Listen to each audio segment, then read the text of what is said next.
जदि मत गोटे कथा कहतु समस्ते जदि 5 क्लास पास को करा सचिव जदि 10th क्लास फेल को करा गण शिक्षा मंत्री आम मनीष कौन मेंढा छाड़ी।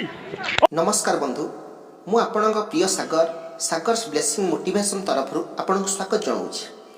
यही भिडियो को आज व्हाट्सएप स्टेटस रे देखिया पर भाविली ए भाईंकर पर्टिकुलर यही कथाटी को सपोर्ट करी ए टॉपिक ऊपर टिके आलोचना करिबा।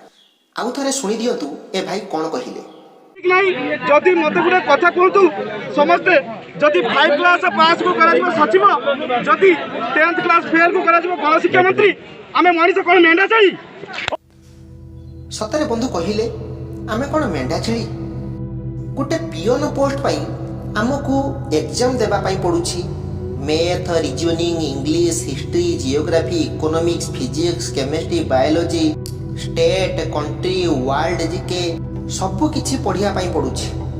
पुणी मिनिमम क्वालिफिकेशन रहउछि कि से 10th पास हेइथिबो किबा से 12th पास हेइथिबो कि से ग्रेजुएशन कंप्लीट करथिया दरकार।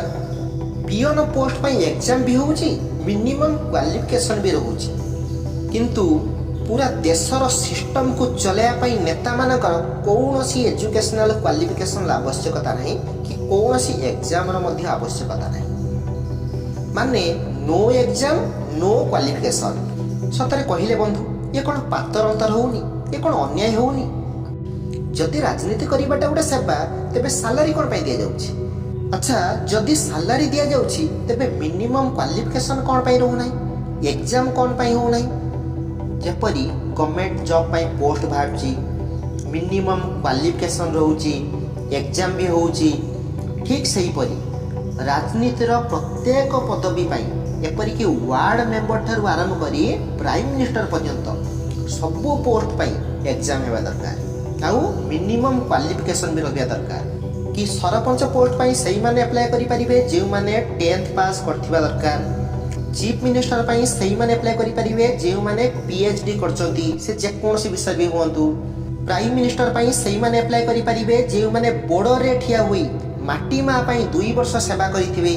एही परि सब मिनिमम क्वालिफिकेशन हो आ एग्जाम मध्ये हो।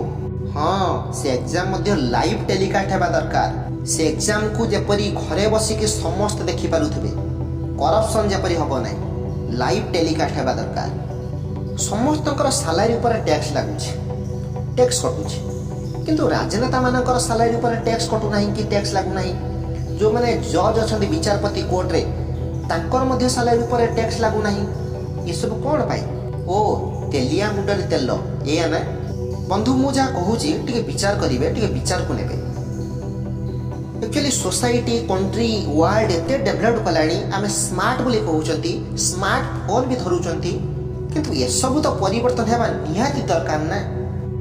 जहा को स्वास्थ्य बाबद रे किछि भी जणा नथिबो से हेतिबे स्वास्थ्य मंत्री। हमर कोन के डॉक्टर नाहती हमर कोन के प्रोफेसर नाहती से रिटायर्ड भी होंतु रिटायर्ड प्रोफेसर माने को कोन करि होबा नै स्वास्थ्य मंत्री। जहा को शिक्षा बाबद रे किछि भी जणा नथिबो 10th फेल हेतिबो से मान राजनीतिक आसुंती शिक्षा बाबद रे किछि भी जणा नथिबो से मान हेतिबे शिक्षा मंत्री।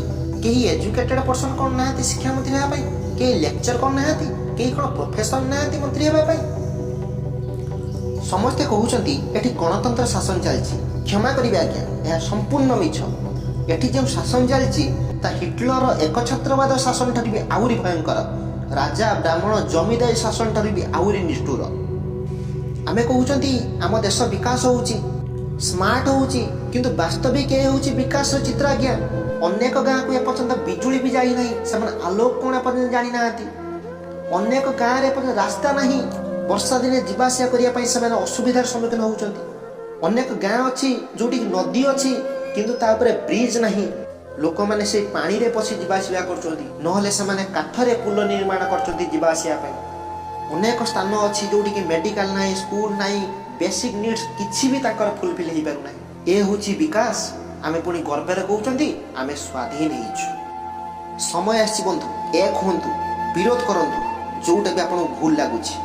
सरकार सदा सर्वदा तार पावर जनता ऊपर देखौछि किंतु जनता थरे मात्र एकत्रित होई तांकर पावर देखांतु सरकार परिवर्तन निश्चिंत आसीबो। सेथि पई केही जणे कहिचंती जे दिन सबु राजनेता मानकु जेल ले पुरै दिया जिवो पूरा संविधान ନିଜସ୍ୱ ଲେଖା ହେବ ଆଉ पूरा संविधान परिवर्तन ମଧ୍ୟ ହେବ।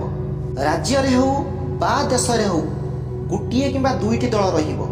ଗଭର୍ଣ୍ଣମେଣ୍ଟ ଟ୍ୟାକ୍ସ ନେବା ବନ୍ଦ କରିବ। ଗଭର୍ଣ୍ଣମେଣ୍ଟ ମାଗଣା ରାସନ ଦେବା ବନ୍ଦ କରିବ।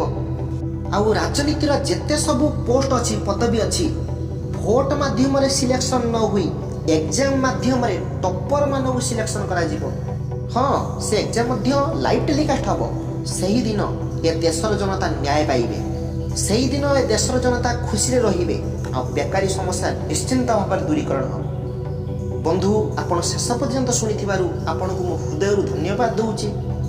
ए विषय आपणकर मतामत कौन आपण कमेंट रे निश्चिंत लिखंतु। आउ ए वीडियो जदि आपको पसंद होची जेते मात्रा रे पारछन शेयर करंतु जेपरि प्रतिटी जनता पाखरे वीडियो जाई पहुंची।